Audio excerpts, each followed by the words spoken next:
Je pense que tous les pilotes ont dans un coin de leur tête une liste secrète de voitures de légende qu'ils aimeraient rouler, soit parce qu'ils les ont vues quand ils étaient plus petits, soit parce qu'elles les a fait rêver, soit parce que tout simplement c'est des voitures emblématiques.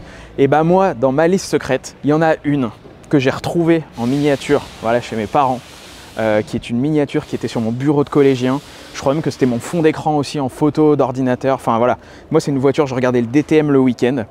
Et bah regardez, cette voiture-là, on l'a retrouvée, mais en vrai. Et on va l'essayer aujourd'hui. Donc on vous trouve, vous le voyez, des essais de dingo. Donc je vous prie s'il vous plaît, avant cette vidéo, déjà de vous abonner, de liker, de la commenter, parce que ça, vous allez voir, ça va être un truc incroyable. C'est parti, on l'essaye, l'Audi A4 DTM 2007 de Martin Tomczyk.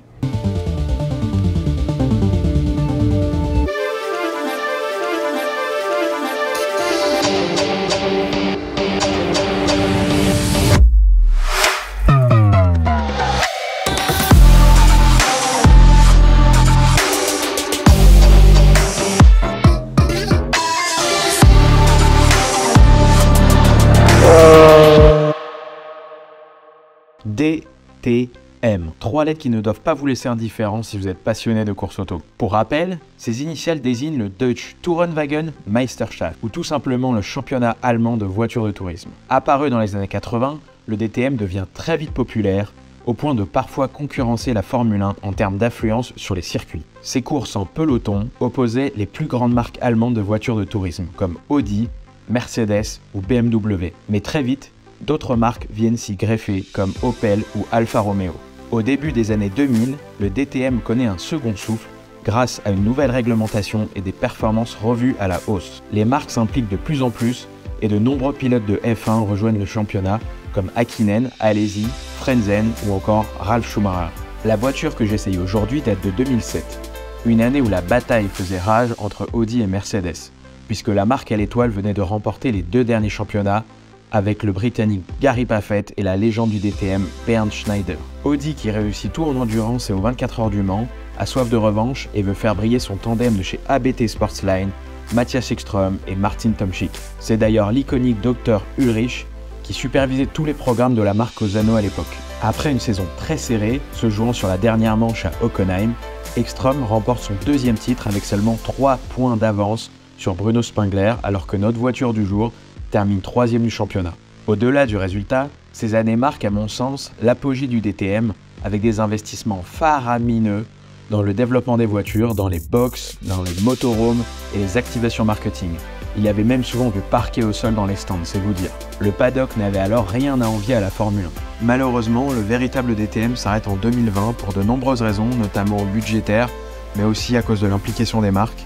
Le championnat existe toujours, mais fait désormais courir des voitures GT3, ce qui à mon sens n'a plus rien à voir avec l'esprit d'origine du DTM, mais ça ne regarde que moi.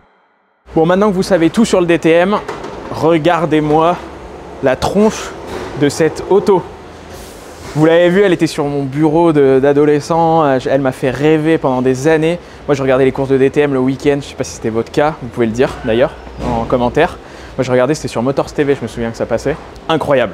Franchement, ça a beau être une A4, on a beau en croiser toute l'année, tout le temps, c'est insignifiant sur la route, mais celle-là, elle est hallucinante. Alors, ce qu'il faut savoir, c'est que ce n'est pas une coque d'A4, c'est juste une carrosserie qui a un look d'A4 pour le marketing, mais en dessous, c'est un prototype cette voiture. C'est-à-dire qu'il ne faut pas la considérer comme une GT3 ou une GT4 qu'on a fait il n'y a pas si longtemps, notamment avec Restivity, avec un châssis qui est un châssis de base de voiture de série. Je ne sais pas trop comment le qualifier parce que vous allez voir, si on enlève les carrosseries, il n'y a pas grand-chose et il y a beaucoup de carbone et beaucoup de tubes qui sont en fait entremêlés. Donc c'est vraiment une voiture très spécifique, typique du DTM. Comme vous l'avez vu, c'est une catégorie à part entière. C'est-à-dire que ces voitures-là, elles n'ont pas été créées pour rouler dans autre chose que le DTM. Mais moi, je considère cette voiture en tout cas plus comme un prototype que comme une GT. Et je pense qu'il faut que vous le voyez comme ça parce qu'on verra tout à l'heure dans la voiture, mais je pense que ça va aller très vite et beaucoup plus vite qu'une GT. Donc on va commencer par cette face avant. Vous voyez que clairement déjà, on a des élargisseurs d'ailes qui sont beaucoup plus larges que le gabarit de la voiture de la A4 d'origine en fait. Ils vont venir ici avec des extracteurs d'air pour tout ce qui va être frein et pneus. Ici, on a un optique qui ressemble à celui d'origine, mais je pense que à part peut-être à l'intérieur, les phares de l'intérieur qui ressemblent, mais sinon Tout le reste, c'est vraiment de l'apparence, mais ce ne sont pas des blocs d'origine. D'ailleurs, on voit, il y a du carbone partout et ça, c'est une vitre en plexi. Ici, des appendices aéro, pareil, en carbone, qui vont venir, je pense, amener beaucoup d'appui sur la voiture. Ici, forcément, une lame avant, toujours en carbone. De toute façon, il n'y a que du carbone, hein, je n'ai pas besoin de vous le dire à chaque fois. C'est que du carbone, avec un fond plat. Je ne peux pas vous montrer le fond plat, on ne peut pas vous montrer à ce point-là, mais le fond plat en dessous, c'est vraiment tout plat, très travaillé. Il faut savoir qu'à l'époque, ces voitures-là, il y a 15 ans, c'était vraiment des F1 avec un toit et des portes. Hein. C'était vraiment ça l'état d'esprit. Donc il y a une aéro très travaillée. Donc ensuite, on va passer sur la partie du côté. Alors on va faire un truc assez drôle, parce que vous voyez, donc il y a ces jantes de 18 pouces. Mais j'ai envie de vous montrer ce qu'il y a en dessous, parce qu'il y a pas mal de choses à voir. Et comme c'était des voitures avec des pit stops, regardez, hop, on m'a filé l'outil pour enlever tout. Donc est-ce que ça va marcher? Hop là, ça vient. Eh, j'ai réussi, hein. Hop. Donc là, on va enlever le pneu. Et là, vous voyez cet énorme disque en carbone. Alors c'est du AP Racing, mais AP Racing avec un logo DTM. Donc on se doute bien qu'ils ont fait du dev de dingue pour ces freins-là. Donc freins en carbone hyper épais avec des flasques pour venir amener de l'air, pour venir amener plein de choses. Ici pareil, du carbone. Il y en a partout de toute façon. Avec, vous voyez, cette façon d'extraire. Et regardez, ça je voulais vous montrer, regardez, là il y a de l'air qui sort par ici. Et regardez jusqu'où elle va.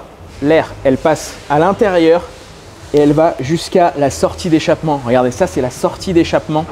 Alors à l'époque, ça faisait des énormes flammes. Je ne sais pas si on en fera là, mais à l'époque, ça faisait vraiment des grandes flammes parce qu'ils avaient des cartographies vraiment avec, il devait y avoir beaucoup d'essence dedans, beaucoup de conso et tout. Donc voilà, c'était vraiment très impressionnant. Vous voyez, ils ont mis du métal ici pour vraiment contenir les flammes. Ensuite, sur la partie plutôt arrière, il y a un truc assez drôle. Alors il y a deux choses. Sur ce qui devrait être la portière arrière d'une A4. On se dit, ouais, on va l'ouvrir. Sauf qu'en fait, c'est une fausse porte, c'est une porte factice. C'est-à-dire qu'ici, il n'y a rien qui puisse faire qu'on peut ouvrir en fait la voiture. Là, c'est des faux espaces. Et en fait, c'est tout simplement de la carrosserie, mais qui ressemble à une A4. Donc ça n'a rien d'une voiture de tourisme classique qu'on voit voilà, dans la rue. Et ici, vous voyez, il y a une prise. Et en fait, c'est là où on va venir mettre le jack, la prise à air, pour venir monter la voiture en fait pendant les arrêts au stand. Boum, ils arrivent là, ils viennent enlever les pneus comme je l'ai fait il y a 2 secondes. Et on faisait les arrêts au stand ultra rapides. Un autre point, regardez, ces 2 orifices, on va les appeler comme ça. C'est en fait tout simplement ce qui va permettre pendant les arrêts au stand de venir mettre l'essence d'un coup avec un trou en fait où on va mettre l'essence et l'autre qui va dégazer, ce qui va faire que l'essence va aller tout de suite à l'intérieur. Hein, on est d'accord, c'est ça? C'est ça. Ok, je raconte pas de bêtises. Hein. Et l'essence qui coule juste à côté du pilote, nickel, vous allez voir tout à l'heure, mais plutôt safe. Après, là on arrive à la partie qui moi me plaît le plus sur cette caisse. Moi aussi. Hugo aussi. C'est tout simplement ce dessin. Il faut savoir que les Mercedes qui roulaient contre les Audi à l'époque n'avaient pas du tout cet élément. Et ça, c'était vraiment spécifique aux Audi. Et moi, je trouvais ça magnifique, quoi. C'est plein comme ça d'ailerons qui viennent en carbone, comme ça, qui viennent au-delà de l'aspect aéro, qui viennent lui donner un look ultra agressif. On a ici cet aileron qui n'est pas si gros que ça, mais vachement incliné avec un fameux gurney qu'on a vu dans d'autres vidéos. Donc je pense que même s'il est petit et pas super imposant, je pense que c'est assez efficace globalement. Et puis en plus il est déporté. Vous voyez qu'il n'est pas accroché à la malle arrière, il est déporté ici, tout simplement parce que la malle arrière, comme on va le voir tout à l'heure aussi, ça s'enlève et en dessous il n'y a pas grand chose. C'est une partie qui est vraiment fixée au châssis. Et ensuite derrière, dans la continuité de ces ailerons, non mais regardez, franchement, regardez le truc. C'est franchement Hugo, c'est pas magnifique, genre c'est une œuvre d'art le truc. Ensuite ici, on a un énorme extracteur d'air. Alors il n'y a pas beaucoup d'ailettes, mais par contre on sent que tout le dessous de la voiture est en fait un unique fond plat et que ça sort derrière. Donc autant vous dire que la voiture doit être aspirée au sol entre les écopes devant, les écopes derrière, l'aileron, le fond plat. Ça doit être une ventouse en aéro cette voiture et j'ai hâte de voir ça tout à l'heure. C'est une voiture en kit en fait. C'est... Ouais, Ikea, tu pouvais l'avoir chez Ikea, non? Avec les plans. Tu vas enlever quoi? Ah ouais? Ah ouais. Donc ici, regardez, quand je vous disais que c'était vraiment une voiture qu'on pouvait mettre en kit, on a enlevé tout le bloc arrière. tout le bloc arrière. Là, on voit que donc cet aileron est bien accroché en fait au châssis en une pièce. Et donc là, on a une vue plongeante tout simplement sur le pont et la boîte qui sont dans le même bloc. C'est quelque chose d'assez spécifique à ces voitures. Dans une voiture normale, on a un pont, on a une boîte qui est à un autre endroit. Là, dans cette voiture, tout est regroupé au même endroit, en une seule pièce qui est assez énorme et imposante. Donc voilà, mais ça voulait dire qu'ils pouvaient changer potentiellement tout ce bloc-là en une fois et plutôt rapidement, comme vous le voyez, avec un accès assez rapide, on va dire. Voilà. Et là ici, il y a une autre chose que j'ai vue qui m'a interpellé, c'est cette espèce de cheminée là qui sort derrière. C'est ce qui va permettre à l'air qui est à l'intérieur de la voiture, parce que le moteur, dont on va parler après, est juste hyper reculé. Et donc il fait très chaud dans l'habitacle et c'est ce qui va permettre d'évacuer l'air derrière. Voilà. Donc là, cette fois-ci, on a enlevé le bloc avant. Regardez, on a accès direct au moteur qui est ici, avec, comme vous le voyez, ce qu'on appelle les spaghettis, les collecteurs, tout ça, qui sont juste magnifiques. Et vous voyez que c'est en fait pas un châssis, encore une fois, de voiture de série. Un châssis normal, il aurait eu voilà, des parties en métal qui viendraient ici. Là, il n'y a rien, c'est juste un tube avec des parties collées. Donc premièrement, ce moteur, c'est un moteur V8 Atmo, 4 litres, 32 soupapes. Voilà, pour ceux qui veulent les spécificités techniques. En tout, il fait 460 chevaux et il développe 500 Nm. Vous avez vu, j'ai bien révisé mes fiches. Ce qui, je pense, est largement assez pour cette voiture qui pèse à peine une tonne. Autant vous dire que le rapport poids-puissance est incroyable. Ensuite, pour les suspensions, là, je vais pouvoir vous donner un exemple parce que Porsche, qu'on a essayé il n'y a pas longtemps, était une suspension McPherson, c'est-à-dire avec un seul triangle et une suspension assez basique. Et là, ici, on a une double triangulation, ce qui va permettre d'avoir une adhérence du pneu. Vous voyez, là, il y a un et deux triangles en dessous. Et en fait, ça va permettre d'avoir tout ce bloc en fait, qui bouge en même temps et sur un même axe. Et en fait, d'avoir le pneu qui est toujours collé au sol. Donc, il y a la même chose sur les monoplaces, il y a la même chose sur les protos, il y a la même chose sur les GT3. Mais ici aussi, on s'en doute, vu les performances de la voiture, on a ça. Et là, on peut vous le montrer vraiment visuellement. Donc, pour ceux qui se posaient la question, on le voit là. Et là, ici, vous le voyez après, on a des radiateurs, des boîtes à air qui sont tout simplement gigantesques. En carbone, évidemment, hein, parce qu'on n'est pas là pour plaisanter. Il faut savoir que ces voitures-là, elles coûtaient extrêmement cher à faire. C'était des voitures, au-delà d'être des voitures d'usine, c'était des voitures d'exception et de... Il fallait les comparer à des F1, franchement c'était comme des F1. Quand on regarde comment c'est fait et tout, c'est des F1 avec un toit quoi. Donc, et même le budget, on vous l'a montré dans la petite vidéo d'intro, je veux dire, les budgets c'était no limit quoi. Je veux dire, à l'époque, quand on regardait, surtout en 2007, ce qui était vraiment pour moi l'apogée du DTM, ils mettaient des budgets colossaux. C'est-à-dire qu'il faut savoir que le boss, par exemple, d'Audi, c'était le Dr Ulrich qui faisait rouler les caisses au Mans. Le boss de Mercedes, c'était Norbert Haug qui gérait Mercedes aussi au début de Mercedes en F1. Donc pour vous dire, c'était vraiment très lié avec la F1. D'ailleurs, même les pilotes souvent échangeaient avec la F1. Voilà, c'était des budgets no limit et ils ont mis des budgets tout simplement no limit dans les voitures et tout le reste. Les camions, les stands, il y avait du parquet s'il te plaît. Il y avait du parquet dans les box. C'est-à-dire que là, au lieu d'avoir du bitume, là, il y avait du parquet. C'est-à-dire que les mecs, ils venaient poser du parquet. Et après, ils l'enlevaient. Enfin, je sais pas si vous imaginez le truc, quoi. C'est-à-dire qu'en fait, ils voulaient reproduire une concession dans le stand. Enfin, pour moi, c'était juste hallucinant, quoi. Maintenant, on va aller voir l'intérieur. Il y a beaucoup de choses à voir à l'intérieur. Sauf que c'est tellement exigu, c'est tellement un cockpit de vaisseau spatial que je vais être obligé de vous la faire à la GoPro. Pas comme d'habitude avec des beaux plans d'Hugo. Hugo, tu restes dehors, je suis désolé. Et je vais déjà essayer de me glisser dedans parce que c'est pas une mince affaire. Vous pouvez voir déjà que le siège, là, tu peux le filmer, le siège, il est à l'arrière de la voiture. C'est-à-dire que dans une A4 normale, on est d'accord que le siège, normalement, il est au niveau du montant ici. Il est ici, quoi, et le volant par là. Là, le volant est au milieu de la voiture et le siège est tout simplement derrière. Déjà, ça, je trouve ça hallucinant et on est quasiment assis au milieu de la voiture. Le seul truc qu'on a à côté, c'est le réservoir, super rassurant, génial. Allez, je me glisse dedans. Déjà, on va enlever le volant. Je vous le montre tout à l'heure, le volant, et on est obligé de l'enlever. Hop. Prêt ?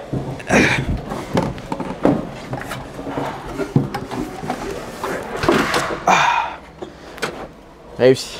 On va remettre le volant. Hop.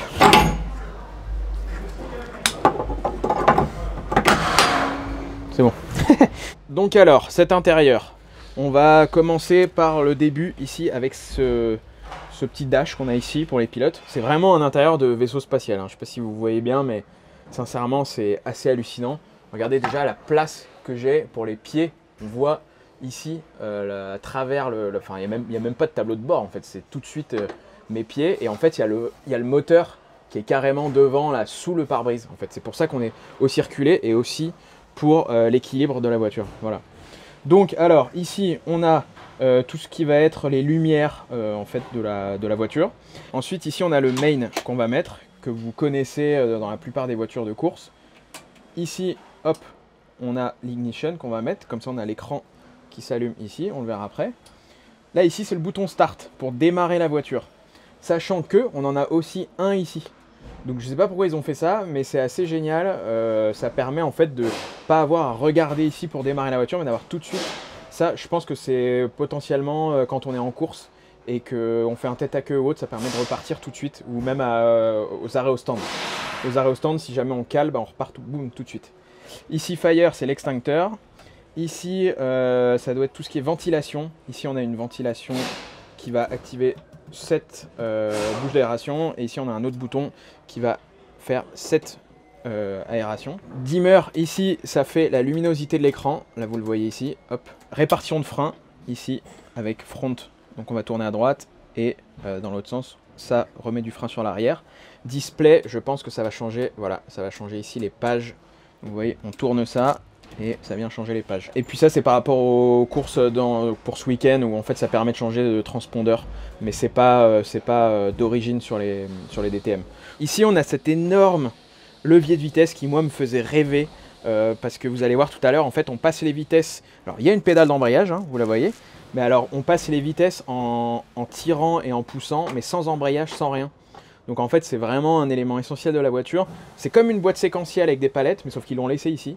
Et moi, je trouve ça assez cool et je trouverais ça assez sympa d'ailleurs qu'on le retrouve dans des voitures même modernes. Je sais pas ce que vous en pensez, mais moi, je trouve ça sympa de piloter avec ce système. Là, on voit, boum, la tringlerie qui part jusque derrière dans la boîte. Vous voyez, là, c'est des voitures d'usine. Hein, donc là, ici, on a le réservoir qui vient couler jusque là. Donc voilà. Et alors ici, on arrive au niveau du volant. Donc c'est un volant assez impressionnant quand même. Il est tout petit, mais il est très spécifique. Et moi je le trouvais génial à prendre en main comme ça, on dirait vraiment un volant de PlayStation. Donc ça ici on va pas trop en parler, c'est un AIM, ça va permettre d'avoir les temps quand je roule. Mais bon on s'en occupe pas trop, à l'époque il n'y en avait pas. Donc on a le volant comme ceci. Il n'y a pas beaucoup de boutons, hein. Il y a ici la radio. Ici on a High Beam, ça va être les appels de phare devant. Drink, ça va être pour boire, parce qu'il fait très chaud dans ces voitures. Et ici, on a Pit Limiter qui va permettre d'avoir la vitesse limite dans les stands. Ici, on a deux palettes en fait derrière. Alors, vous pouvez penser que c'est pour passer les vitesses, mais en fait, pas du tout, parce qu'on a la boîte de vitesse ici. Donc, en fait, ici, on voit Brake Valve. En fait, c'est ce qui va permettre de verrouiller le train arrière pour les départs, notamment. Et ce qui va permettre de faire comme un frein à main, en fait, au moment où on faisait les départs arrêtés. On appuyait dessus pour vraiment pas que ça bouge et en accélérant en même temps. Et boum, dès que ça part, on lâche. Voilà. Donc c'est une sorte de frein à main derrière le volant. Et ici, Caliper Cool, c'est en fait un système très spécifique aussi qui va venir mettre de l'eau sur les freins, parce que les freins carbone peuvent vraiment chauffer très très fort. Et ça permet de mettre de l'eau dessus. Donc voilà, moi j'ai jamais vu ça dans une voiture de course. Ici on a un gros dashboard qui vient, comme vous le voyez, vraiment au milieu de la voiture. On a un gros dashboard avec un écran. Ici, on va avoir... attendez, on n'est pas sur le bon truc. Là, ici, on va avoir surtout l'indication de vitesse. Voilà, speed. Et puis brake balance. Et puis moi, c'est à peu près tout ce que je vais regarder. Ici, on a les températures aussi, température moteur, pression d'huile. Ça, c'est quelque chose qu'il faut regarder en roulant. Voilà, faire bien attention qu'il n'y ait pas de diode rouge comme là. Bon, là, ça s'allume parce qu'on est à l'arrêt. Mais sinon, voilà. Et ces petites diodes ici, qui vont servir à donner des alertes, mais notamment, on m'a dit si je bloque les roues, ça va s'allumer, donc pour savoir à quelle roue on a bloqué, c'est assez utile. Et dernière chose, vous voyez, c'est donc ces bouches d'aération, et moi je trouve ça très marrant, parce qu'en fait c'est des bouches d'aération d'Audi, mais de l'époque, et en fait c'est peut-être une des seules choses qu'ils ont gardées de la voiture de série, c'est ces petites bouches d'aération. Voilà, bien joué le marketing, c'est superbe. Et ben on a fait le tour, et j'ai qu'une hâte, Hugo, c'est d'aller l'essayer, de mettre le casque, parce que voilà, moi je vous présente ça comme si c'était ma voiture de tous les jours, mais ça va être un grand moment pour moi, et j'ai hâte. J'ai pas hâte que ça se termine, mais j'ai hâte de commencer, et surtout de prendre du plaisir, et de cocher une case. Vous savez, dans la vie, parfois on a envie de cocher des cases. et ben celle-là, j'ai envie de la cocher et en plus je le fais avec vous. C'est pas beau ça, franchement. Donc je me casse, on se retrouve après. Bon allez, regardez-moi ce monstre là, ça me fait vraiment quelque chose de monter là-dedans. C'est mystique comme caisse pour moi. Bon allez, on monte dedans. C'est pas une mince affaire d'ailleurs. Hop. Hop. Et voilà. Là on est dedans. On va venir mettre le volant. Hop. C'est bon. Allez, donc là il m'avance dehors. Hop. Faut que je tourne un petit peu. Bon, je suis hyper calme. Je sais pas si vous voyez par rapport à d'habitude. Parce que c'est beaucoup de choses. Déjà c'est une voiture d'exception que j'ai vraiment pas envie d'abîmer ou voilà. Mais au-delà de ça, pour moi c'est vraiment quelque chose d'incroyable quoi. Donc voilà, le but ça va vraiment être de vous montrer ce que ça pouvait être de rouler là-dedans à l'époque. Donc voilà, je vais y aller.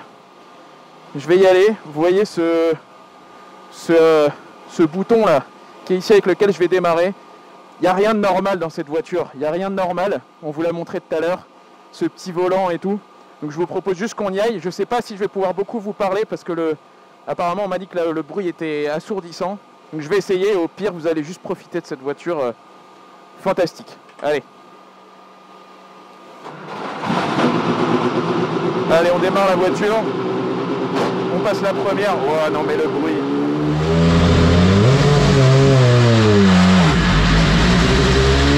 C'est un truc de fou. Franchement c'est pas mal d'émotions, je vais pas vous cacher. C'est vraiment un truc de fou pour moi. Allez, je vais essayer de profiter. Je sais pas si on m'entendra parler, mais je vais essayer de profiter, on se voit à la sortie au pire. Mais allez, c'est un truc de dingue. Allez, à tout à l'heure.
c'est un truc de fou. C'est un truc de malade. Sincèrement, au-delà de réaliser un rêve, c'est une voiture, mais d'un équilibre. Elle a 15 ans, hein, mais d'un équilibre. Je sais pas, enfin, là j'ai roulé avec d'autres concurrents, vous allez peut-être pas tout voir dans la vidéo, mais les autres voitures, elles ont aucune chance face à ça. C'est une arme de guerre, mais absolue. C'est-à-dire que je ne vois pas d'autres voitures. Je vois pas d'autres voitures, en fait, avec un toit et des portes, si on peut appeler ça des portes, qui vont aussi vite, en fait. En berline, ça n'existe pas. En fait, pour moi, c'est un proto, en fait, tout simplement. Mais c'est hallucinant. C'est hallucinant.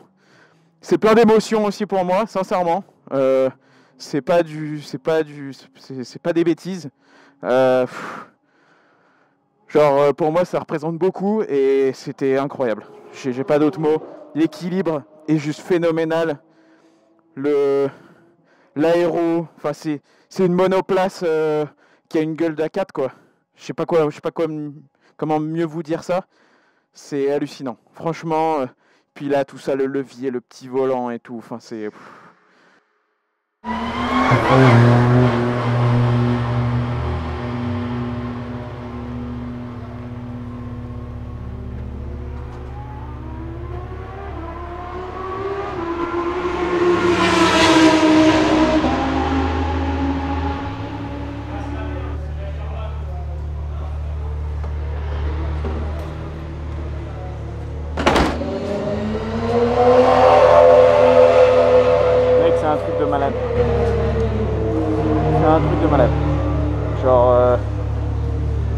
Là, tu vois, je viens de terminer les tours et tout.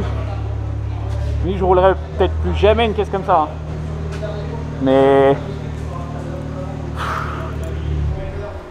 Mec.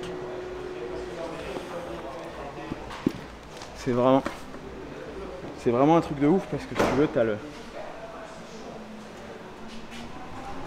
le mixte entre la perfection de la voiture. C'est un peu. En plus, je viens de finir, tu vois, donc je me dis, waouh, truc de ouf. Mais c'est un mix entre une perfection de voiture et un mythe. Et un mythe que j'ai vu rouler quand j'étais en kart, quand j'étais au collège.